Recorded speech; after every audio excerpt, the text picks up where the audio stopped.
dears. Hey, today we will be doing I'm going to show you guys how to paint a lampshade. It's a little bit trickier than it might sound, and specifically I'm going to show you this finished product here. This is the black lampshade, and it's got a nice shine to it. I'm really happy with it. This is what it looked like before. I've got two of them. I found these lamps at a garage sale. I found this set of 2 lamps. They're really cute. I quickly learned with this project that you need to wear gloves and no sleeves. And I'm also wearing an apron. This one's a little messy. I went ahead and I did this back half. I did the first step. Now you can see it. See how it's shimmering? It really is shimmering. You're not just like getting weird lighting. It really is shimmering. I spray painted it with this Rust-Oleum, and it is oil rubbed bronze. There it is.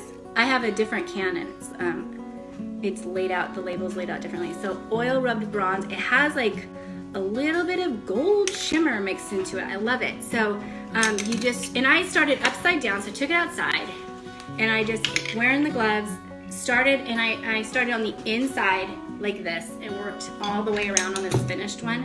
And then I flipped it over and just put 1 coat on, okay? Good. This is your good first step. This is a 2-step product process. Okay, so I got that on. It dries. Takes like 30 minutes. And here's the thing: is it kind of like brings up the little fibers, and you can feel them on here. And you start. I was like, I'm getting the wrong shape here. So once it's dry, after like a half an hour, come on in and get sandpaper. This is 400 grit, super fine, like it's hardly anything.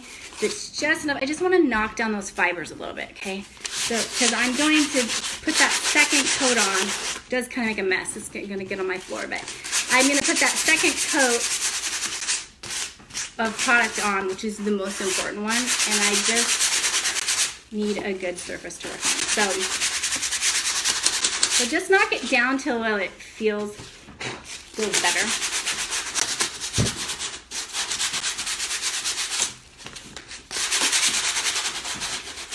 And some people have asked if this smells bad, and like you turn on the lights and then it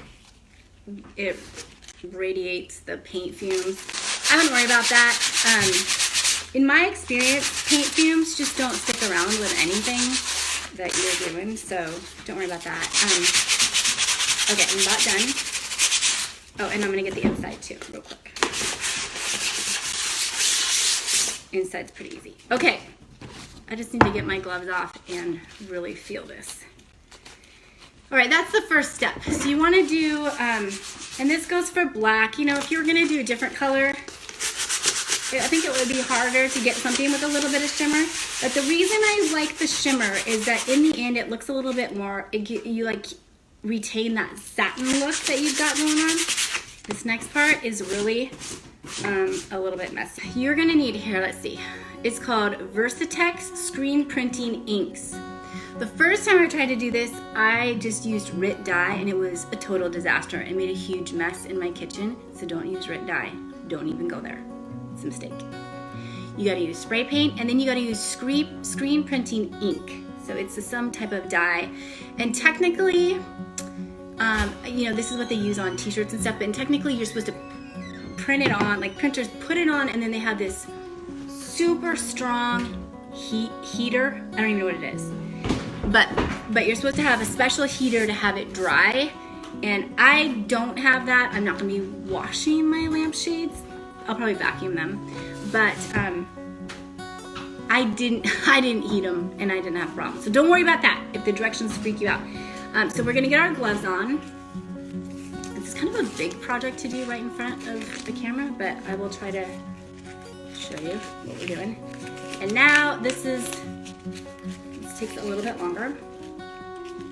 My gloves on backwards. Sorry guys. So you're gonna grab your little Versatex, it's called. And I would use a sponge applicator or a brush that you don't care about, but I care about all my brushes. I did wash this out and with water and soap, and it did come out. So if you get it on your arm or something, just use water and soap. but it's kind of like a creamy shoe polish. Okay, so you're not gonna spill it. I knocked it over and I didn't spill it, but okay, so I'm gonna work on the inside of my shade, and I'm just gonna give it a nice coat. Try to do it fast so you don't have to watch me do all of it. And you know, I did a quick search for black lampshades if you just didn't want to go to all this hassle. Oh, I think this was like $7. Not a big deal. And I will use it on other projects too. But I found a cute one at IKEA. Back to the black lampshades. I found a cute one, so I'll link that for you guys if you're just like, I just need to buy it. It has the gold inside like I'm talking about, and it has little scallops cut out of it. It's pretty decorative, so that when the light is on, you get this little pattern on the wall. That was really pretty. So I'll let you guys, and I think it was $25, so good price. That's about all I want to pay for a lampshade, $25. So, but I mean, I've seen them for $100, and I just not there in life yet, you know. But I still want to get my house cute, so there's always a way to do it. Okay. I think I've told you everything I was going to say about that. Yeah. Okay, so you know what? I don't have to do this entire thing here with you because you see the finished product, but I do make real even top to bottom.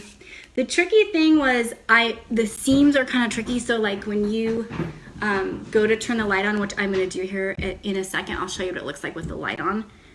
All of a sudden you look at it and you're like, oh, the light's coming through like along the seam. I had to go in and like touch it up, so make sure you do a little touch up before you're totally done, before you put your stuff away. And then along the top, you know, get that real good.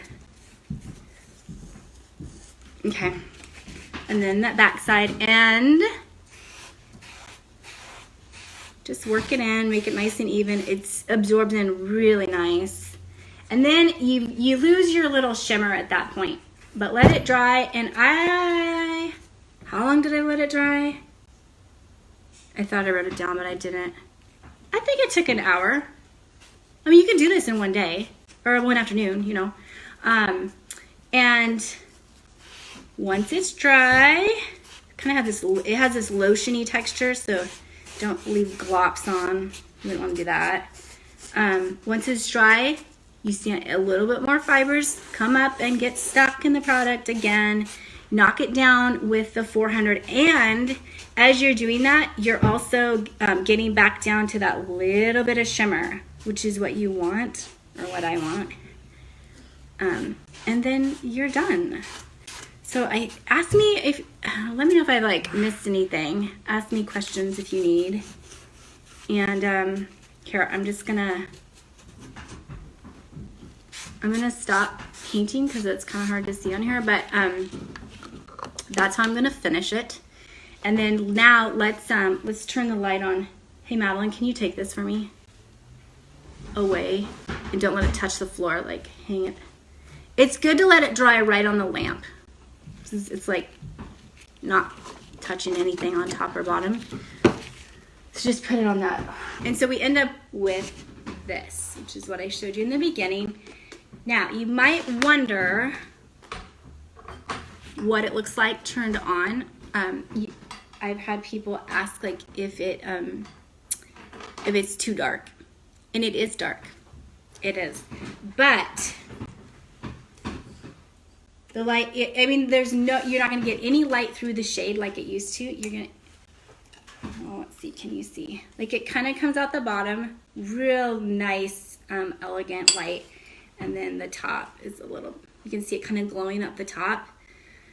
So, I mean, if this was your only light in your room, you might want to think of something else with it. But I love the ambience of it. It was super dreamy in here in our room we had it in last night.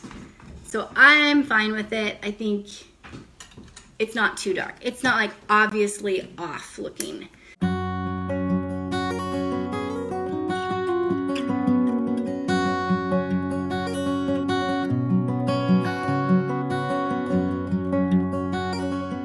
we go. Pretty easy, but you do need to know a few things. So just wanted to pass those things on to you. All right, thanks you guys. Take care. I'll talk to you soon.